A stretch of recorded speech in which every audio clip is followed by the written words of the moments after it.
Hello, good to see you today. Thank you for joining me.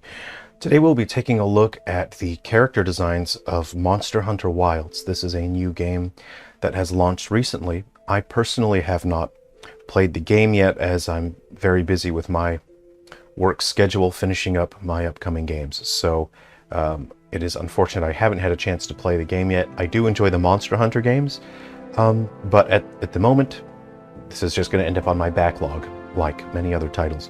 So I have not played the game. I don't know anything about these characters. I don't know who they are. But what I hope to share with you, if you are interested in art and character design, especially when it comes to video games, then this video hopefully will be quite useful and informational to you. Or if you are just a gamer like me and you just enjoy looking at cool characters and want to hear a little bit about the process that goes into creating these characters, then this video is definitely for you. So I hope you enjoy the video and have some fun here. So I do know the characters' names. I did see them on the website where I got the pictures from. So this is Gemma. And right off the bat, it's such great posing. It's something I noticed with all this art is great posing here.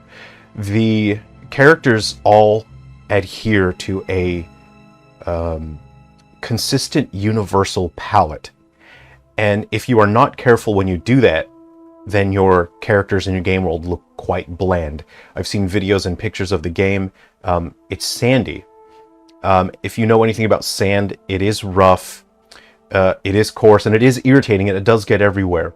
And the color palette for sand is quite dull. So the fact that they've chosen character color palettes that are quite subdued is such an interesting decision to me, but it makes the world look and feel coherent. It makes it feel like it's all part of a coherent vision, as opposed to just throwing colors everywhere and saying, look how many colors we can do. Look at all the great colors that we've put into this character. So something to consider is material. We're going to have a look at the materials here. I'm just going to quickly have a look here. We appear to have some sort of wool, which is quite rough. I don't like the thickness of this brush. Let's go ahead and dial that back a little. So we have a wool. We have some sort of leather here. Some sort of this. Yeah, this is kind of some sort of more. It's a hide that is a bit less specular. It's less shiny. And then you have a sort of a shinier leather here. There appear to be some sort of metal caps on the boots here as well. You have some monster scales here. Now, something to consider about the materials. This is something that I notice Monster Hunter games do quite effectively and extremely well in this game, is internal logic. The internal logic of where do these materials come from. In these games, characters hunt monsters and then they turn monsters into clothes. They turn animals into materials, which is a little bit sad, but hey, that's the game. And so it's interesting to consider that you're going to see a lot of materials that are leather and hide, because that's where these come from. You see the scales here that come from some sort of dragon type creature.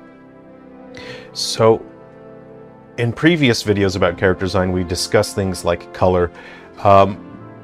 And here it's I don't really need to discuss the color so much. We'll just have a quick look at our dynamic here. So our hair would be our light tones, which is broken up by a darker tone here. We have our light tones, light to mid tones in the skin. So that's a light tone here. Yeah, you could consider that more of a mid tone really, because there isn't really much else. You have, that would be our light tone. You have a mid tone in the jacket, a mid tone here, and then you have the darker tones here and here. So you can see we have, I've drawn lines everywhere. I just realized it's not that useful. So you have your I'll just mark out the use of the dark tones here. That's actually quite a dark tone. That's more of a mid-tone more so than anything else.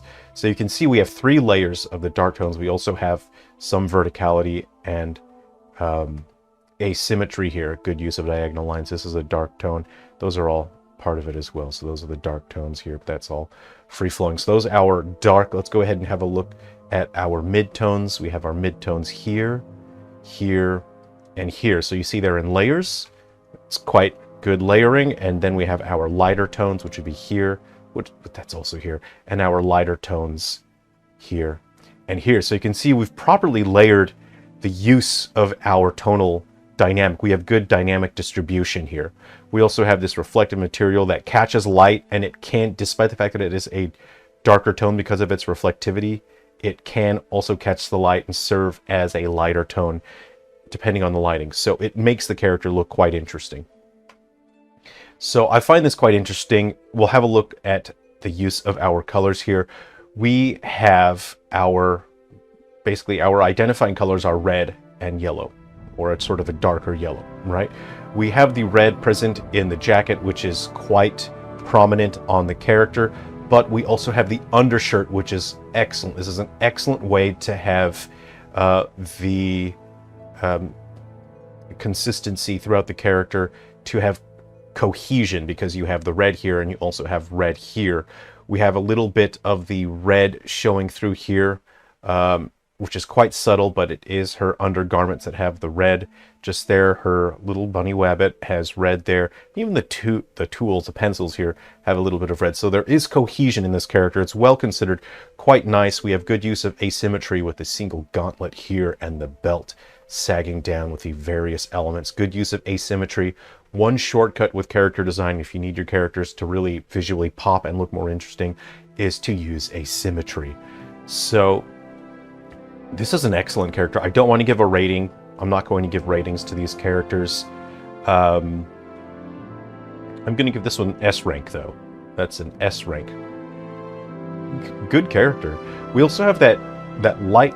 We have a blue there, right? Which is different from anything else on the character. So it adds a little bit more interest, but it's not so different that it distracts from the rest of the character. And if you have a look at her eyes, you can see the attention to detail that this hair tie is the same color as her eyes, which is visually cohesive. So that's well considered. But because this is a different color that doesn't exist anywhere else on the character, and it does complement the eyes, it actually draws your attention away from what is quite visually busy. It draws your attention away from that and towards where we really want to direct the viewer's attention, which is basically this area. We really want, that's a funny shape. We basically want the viewer to look at a character's face. That's how we communicate. We see people's faces. So, double S. There we go. That is a double S ranking. But I'm not doing rankings on this. The next character, this is the second time I've seen this character. My first time was looking at the character this morning as I put this into the document. So this is a character that just going based on visual communication, this tells me that this character probably doesn't do much battling, is probably quite scholarly because of the posing with the book there. She has more gentle, delicate features. She looks more like the book type, so I don't know if I'm right or wrong, but she looks less prepared. She's using softer materials, right? The materials often communicate the life of a character, their ruggedness. This is sort of a cloth material. The pants that seem to probably be like maybe like a romper, or I don't know, like a overalls, I suppose, maybe. A skin tight, showing sort of a delicate frame. We have the softer materials carried on through here, which I believe this is probably wool, this material here. On the inner lining of the coat, it appears to be, I cannot tell if that's supposed to be a sort of like a paisley pattern, but it is a softer material, whatever that is. Now, what I like with the expression of color here, our identifying colors are really red, black, and white on this character, but we have blue as an accent color. It is important to have your primary colors, which are your identifying colors, and black and white are quite neutral, which means that if you use black and white, that's more of a palette cleanser. You can sort of use an area of a character to make them just look a little less busy, but also you can introduce other colors without making the character look sloppy and messy. So I think this character looks a little more plain compared to Gemma because so much of the character is taken up by just black. Black also absorbs light in a way that it's hard to make it look more interesting, you know. But the patterning on the jacket, you see the trim here. We have an opportunity to use that trim. The trim's a different color, which serves as a highlight, and we are able to use multiple shades of this color on the jacket, which is just fantastic. You have the stitching here, which is very good attention to detail. Stitching on that. Now I'm noticing the asymmetry here is she has these leather greaves on her left arm, and then we also have this knee pad here, which is it's not exactly like a specular leather. It's more like a subdued hide, really. So that's good use of asymmetry. But to break up the tonal dynamic here, you see you have the darks here. You have dark, dark, but it's broken up by a mid-tone, which is also vertical, and good use of verticality. Now this is an excellent, I wasn't realizing how good this design is until just now. It's quite dull if you go from a mid-tone to your dark tones here, but we actually have our highlight tone, which is present here. That is our highlight tones. We have our dark tones. This is actually also a dark tone there, and then her hair is a dark tone. So those are the dark tones, the distribution of that. I don't know why I marked that there. This is really representative of the dark tones here, but then we also have verticality here, which is good. This is a character that uses more verticality than Gemma. We'll have a look at our midtones here, which is,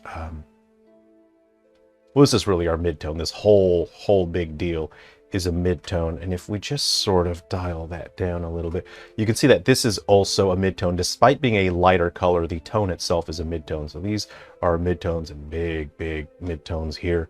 But it is the contrast of the color here with the sleeve that makes it interesting, despite the fact that this area is quite boring. But we have our lighter tones here, our highlights here and here, which are quite subdued, but it's well placed.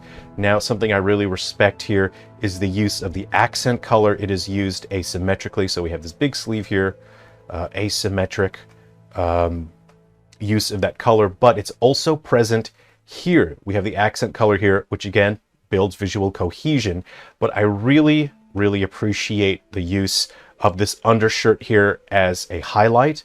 So you can see that visually actually connects. This is the highlight, and it actually visually connects like that. So this is the area which the highlight is present. I think that's well presented. I do like the patchwork, not the patchwork, the patterning of the jacket here. You can see the seam lines and everything, and using trim here is quite nice as a highlight. So you see that highlight carries through, that actually serves as a highlight, but then the highlight actually does carry through here as well. So that is well considered. I do like this. You see the trim as well. You have a highlight trim here, even though it's not as bright.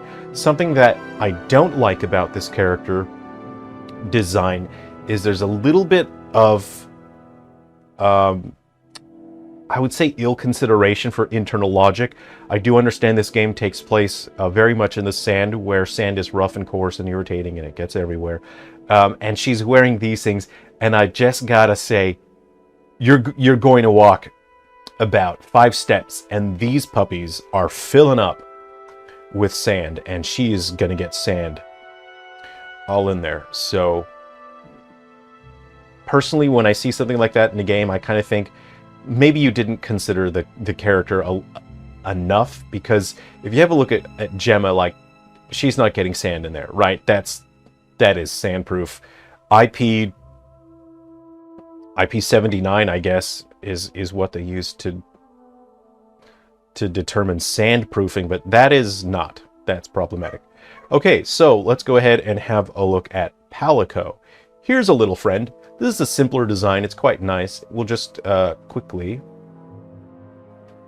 have a look here. If we just sort of, I mean, this is quite a small character, so it's difficult to get characters to look dynamic when they are small on the screen. You have to put in a bit more work to make them really visually pop, and I believe that is why we have so much prominence of the highlights here and here, and then good use of the highlights here. I believe that helps the character stand out in the environment. But this is quite a simple character. I mean, that The identifying color is basically just this bright yellow thing.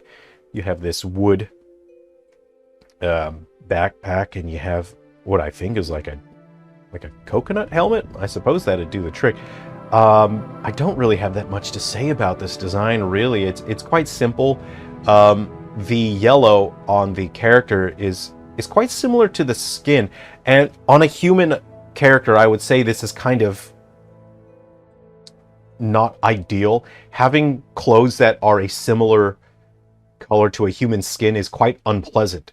One, because it's a wasted opportunity and it makes the character look boring, and two, it kind of makes the character look naked. But this is a little kitty cat friend, and so having clothes that are similar color and tone to his fur is actually okay, and in this situation it's actually good. It helps the character look a little bit more organic. If you have a look at the tone, though, it is a little bit darker than his arms, his actual fur, so that's all right. We have this nice, lovely, bright red highlight here, which is visually cohesive, because this may not be the same red, but it is similar enough. It's sort of a brown situation going on, so that's quite good. You have these green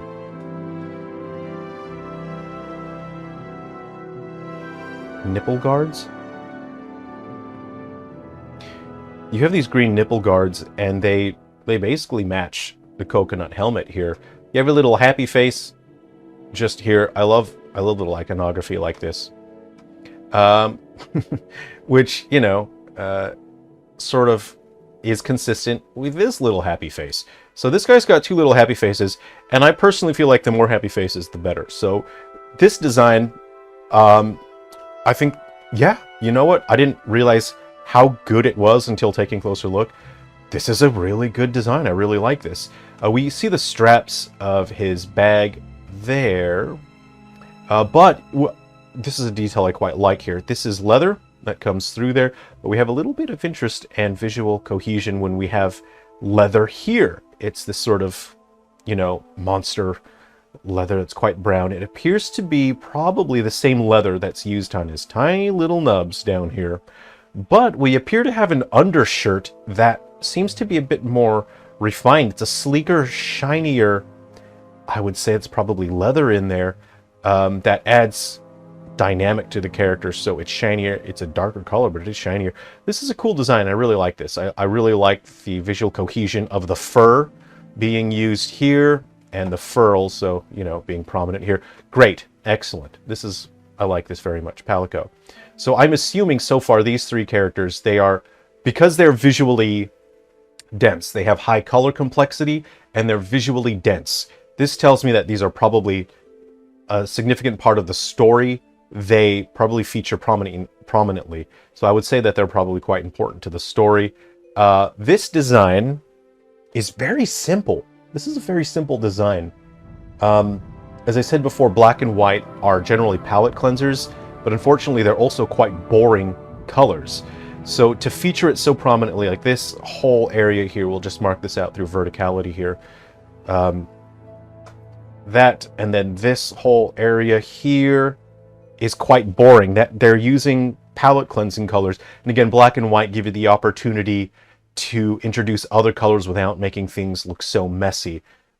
This design here uses blue atop a turquoise, which is not a choice I personally would have done, but it...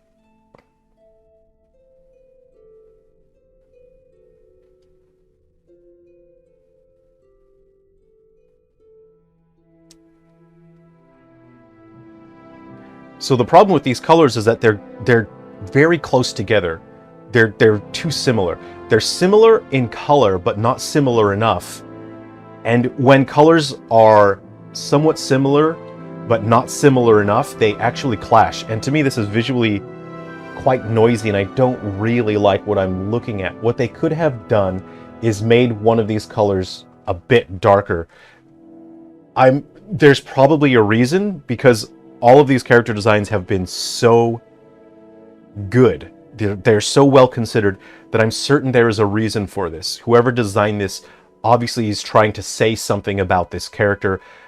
It's likely that this character because they're young, of course, they're trying to say this character is less experienced. They know less about the world. They look less prepared. They look less experienced and knowledgeable and well considered when it comes to the world that they inhabit. I do like that there's... I changed my mind. I don't like it. This is the highlight. This is the sole highlight here. It is occupying a huge portion of the character. This is a highlight.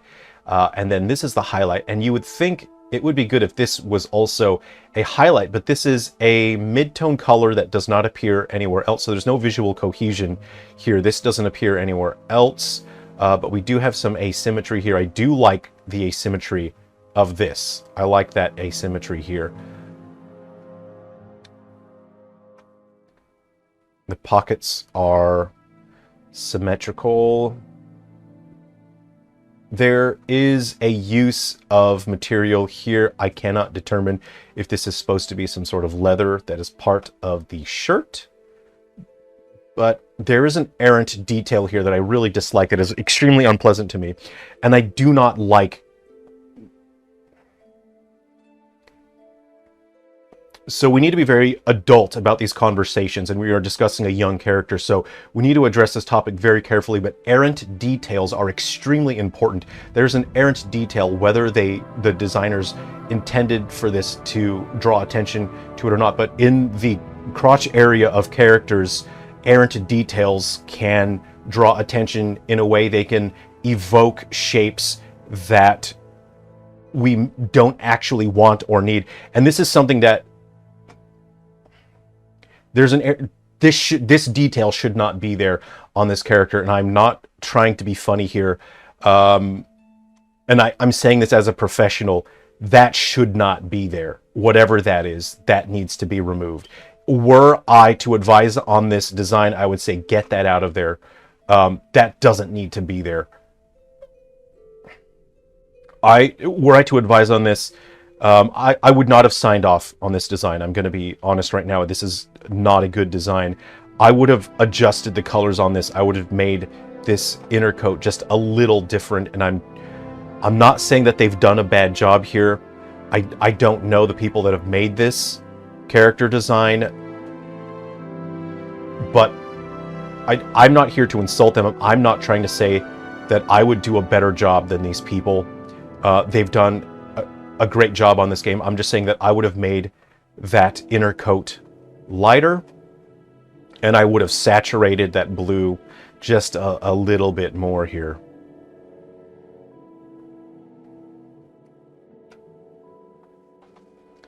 I'm just going to make some minor... I just want to do a very minor adjustment. So I'm going to make the body area of this coat just a little more saturated and blue, just a little more separated in terms of tone from the undergarment, or the undershirt, the undercoat here. And then what we'll do is adjust the trim here, because there does appear to be some differentiation in the material. The trim, I'm just going to lighten that a little bit so it serves as a little bit of color dynamic, because it's all flowing a medium tone into a dark tone, and it's just a little bit dull to me when all the other characters are so interesting to look at, and this one is a little dull. And what I'm going to do is just very lightly just brighten these cloth greaves or whatever they are here. Just a little bit. Now, I may be making this worse. I'm not saying that I'm doing a better job than the actual developers and artists who have done this, right? I'm not saying that I would do a better job. I'm just saying that if I had to create this character's design, this is how I personally would have just polished the end here. I've gone a little too far on the coat, on the vest here, so I'm just going to brighten that up a little bit. I've gone a little too far. I just really wanted it more saturated is really what I wanted here. Okay, and I still don't like the color similarity, but that's just how it is. Okay, I'm going to leave it. I'm going to leave it like that. Okay, so we're going to go ahead and compare that to, this is before and after. All right, before and after, and it's very, you know, it's not a big deal. It's very subtle, right? The sort of, let's just go ahead and clear that out here.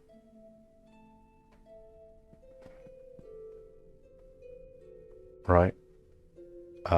So here's the original, and here is the one with the modification that I've made. Basically, I've just made the vest more blue, so it is identifiably more separate from the tone of the undercoat, and I've made the undercoat lighter,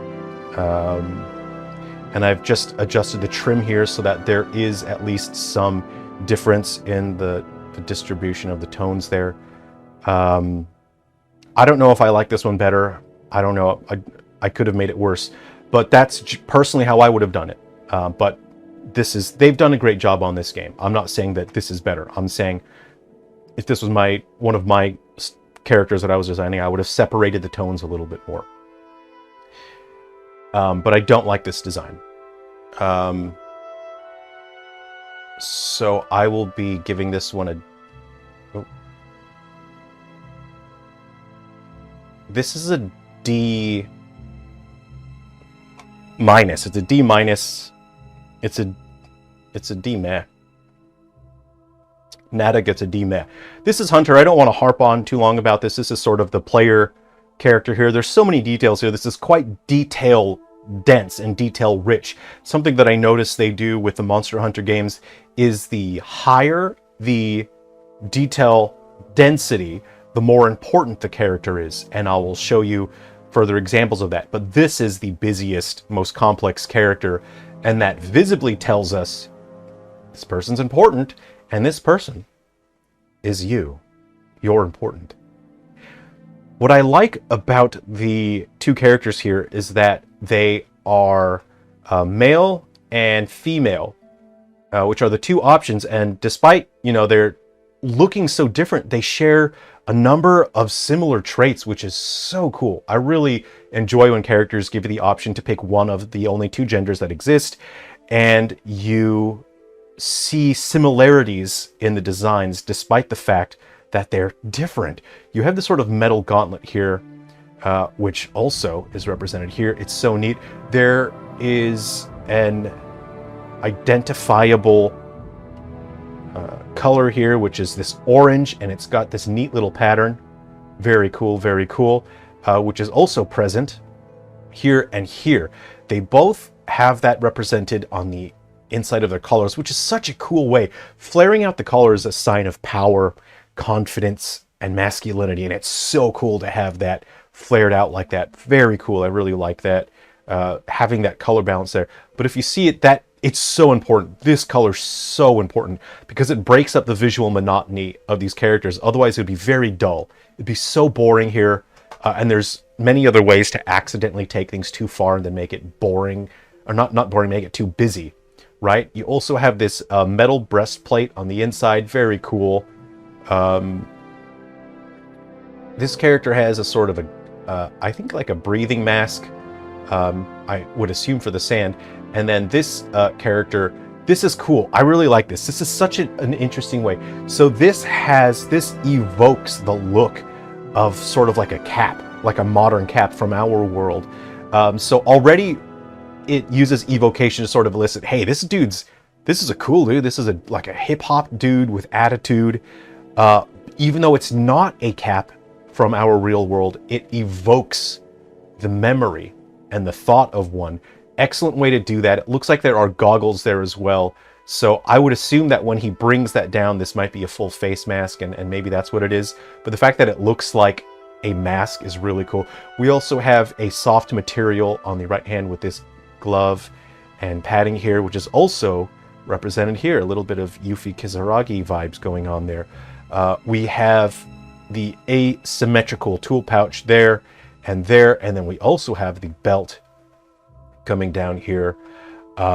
We have the details of this dude has this sort of armor padding here, which I think he has on the other side as well. I can't see what's on the other side of that. This character has a tool pouch because with female characters, because there are only two genders, you need to be really careful with female characters. If you make female characters look bulky, they look bad. You want to accentuate and express the female form without slutifying that character. How do you make a female character? How do you accentuate the form? How do you show that form without slutifying the character? That is a fine balance that artists have to put in effort. You have to work hard to make that look good without slutifying the character. And there are people who are not good at it, and their only approach is to slutify the character. And artists who are not comfortable with the female body will just give them big old baggy pants because they're uncomfortable showing the female body. This is an excellent design. This is my first time really taking a close look at it. Oh wow, I really like the balance of this. So you see, the character is actually, because there's a lot going on here, there's a detailed dense, there's a lot of bulk here. If she did not have the large boots, it would actually taper off.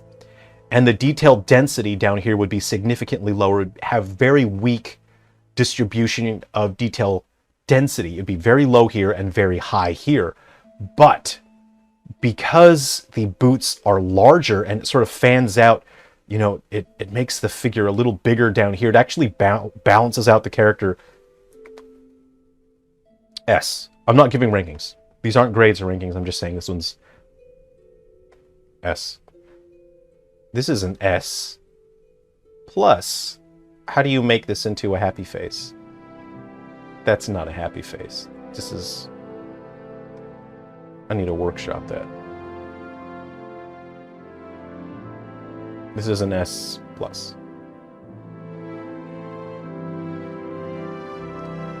Olivia. Now, this is a character. Again, I'm not going to carry on for too long on these, but I feel this is not like a party member or an important story character. The reason I feel that is there's a lack of color complexity. Basically our identifying color is this light green here, and it's not that prominent. It's really present under the collar here like that. I'm not seeing it. There may be some here. I'm not really seeing it all that well. But we do also have white as quite a prominent color. We break that up here with this sort of brown leather. Metal is an a unique identifying material here, which is quite prominent here, all throughout here. And of course, vertically, we have that metal here. And it's interesting. It's interesting that they didn't use that down at the bottom. I think the artist determined there was probably too much metal going on already, and so they've left this a leather situation. So we have the tough leather all through there, but I do like this detail here, is that this appears to be a sort of wool, or yeah, that looks like it's meant to be some kind of wool. So it's a softer material that offsets the harshness of the leathers and the metal. And we also have what is, it may not necessarily be wool, but it has a similar texture to that. We have that up here as well. So we do have visual cohesion. This is a strong design, but it isn't as detail dense as, say, for example, the hunters. You can tell when you see these characters side by side, you can tell which ones, if we just move this over here, you can tell which one's the main character is by the detail density and how complex they are. So this is fine. This is a fine design. It's pretty good. I don't know who this character is, but I'd be willing to say this is a character that maybe you take missions from, or they come in and they just share a little bit of story, but there's no way they're a part of the party. This character, I do not know who this is, but there is a 0% chance that he would be part of the party. And there's a 0% chance that he engages with the player, like going on adventures and tagging along, because he's too symmetrical, too clean, and too simple, and the color complexity just is not there. His identifying color is this, and we basically have what is represented as black as a palette cleanser, and we have a dark brown here. So we have brown for the boots, but they are used very well here. Brown for the stitching, which is very cool. Great way to make that coat look interesting, because there are no seam lines. You know, we don't have different patches of the jacket that are broken up with seams or trim as we did with Gemma. So this coat would be extremely boring if it were not for the leather stitching there. Very nice. We have the leather on the tops of the pockets there, which is a great visual motif that is carried on through the shoulders here. Excellent jacket. If you were to say, like, tear one arm off and then leave the other arm on and then put like some sort of metal plating like on the bottom here for some reason, this would be a main character coat. You just need a little bit of asymmetry and then this would be worn by a main character. We have which is basically the same color as just a lighter shade of that, so it's the light tones. So this is a very, it's a fine design. There's nothing wrong with it. It's totally competent. It's bland, but not in a bad way. It's bland in that obviously this is a character that fits into this world. He's cohesive with the world that he inhabits. He looks like he exists in the same world as Gemma and the hunters, but it's obvious that this is less important. This character is less important. Now, you could do something like, if you change the color of this, if you made this blue, and then you added like fur trim that was blue down here, and then you made, you know, his gloves like a trim with a furry blue, that would basically be enough to make him look like a main party member or a story character. So this is a fine design, nothing wrong with it. I think it's excellent. This is a great design. It does exactly what it needs to do. Again, I don't know. Please let me know if I'm right or wrong, but I'm willing to bet this character does not go on adventures with you. Next we have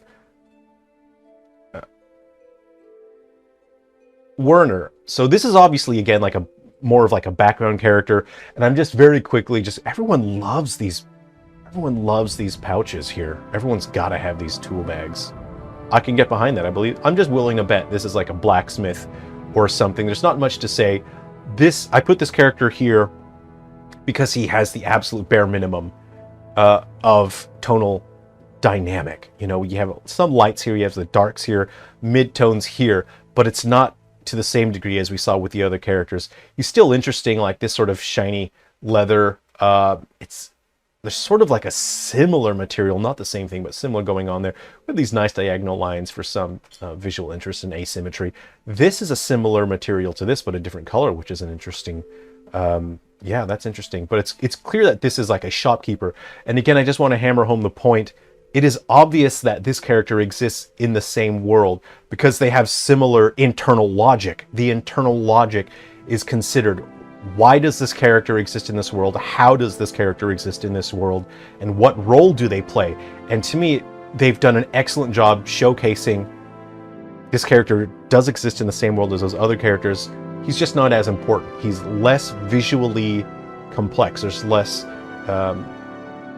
color complexity here. I just noticed, this is cool. So whatever this sort of hide material is, you have a leather on top of that, which is nice, and then this sort of stitching here. So even a character that's meant to look similar still has very interesting detail. There's great attention to detail here. The tunic, you can see the tunic coming in.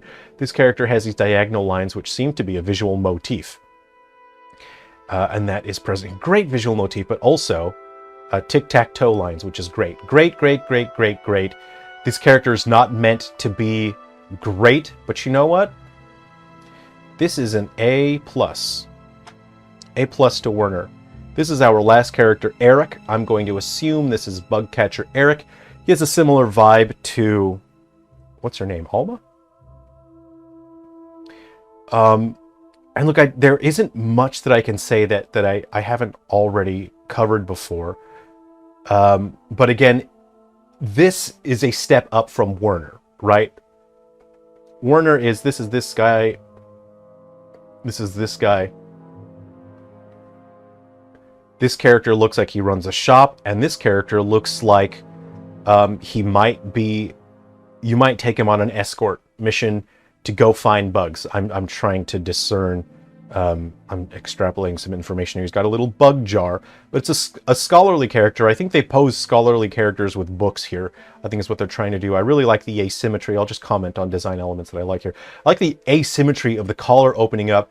To me, these high collars tell me that maybe this character wears these high collars to avoid sand. If there's a sandstorm, they put the collar up.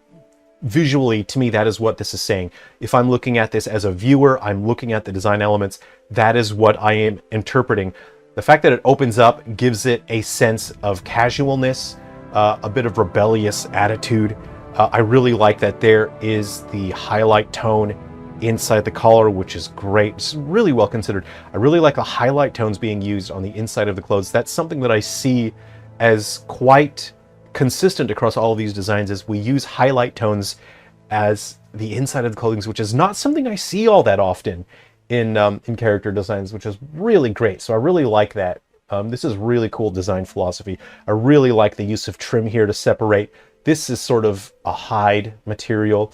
And then you have this neat patterned leather up top. Really neat. I like that very much. This is so cool. You have this high collar. You have wool on the inside to break up the visual monotony. You have another layer, which is a mid... This is cool. Actually, changed my mind. I really like this design. Holy crap, this is a good design. You have a bit of red here. It's broken up, you know, by just being asymmetrical, and broken up by having this light tan pattern here. But this tan pattern is the same color as this. So we have visual cohesion, which also is the same color as the hair and the collar here.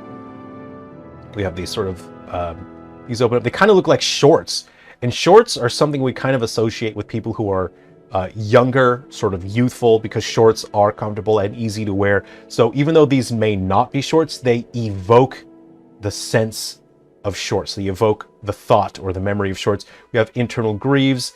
The legs are quite, the angles are quite thin, so it is expressing a sense of, you know, a little bit of fragility, a little bit of, you know, maybe this character isn't a big, bulky, tough guy.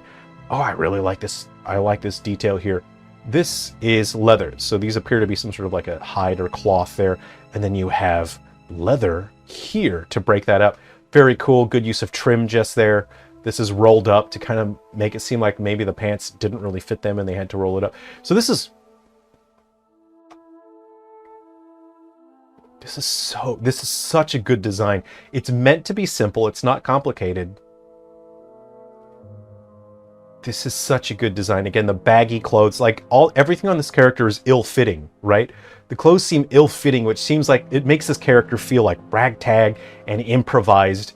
So there's so much personality and attitude in this design. I don't know anything about this character.